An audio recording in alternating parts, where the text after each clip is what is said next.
At this point, we have all of the data graphed. I've got a point here, here, here, here, here, here, here, here, here, and here. You can see there's some scatter in this plot, so that's why it's sometimes called a scatter plot. It's not always going to make a perfect, smooth, straight line. To draw the regression line, you need to take a straight edge like a binder or a ruler. And what you want to do is position this so that it passes through most of the data points, okay? So half the points will be above, half the points will be below, and you just draw the best possible line that goes through all of your data. It should be a smooth, continuous line.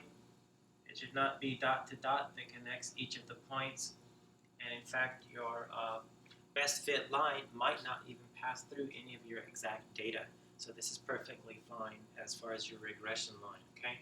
It shouldn't extend beyond your data because we don't have information that's at the higher point of the curve or the lower point of the curve. Just encompass where it is in the graph.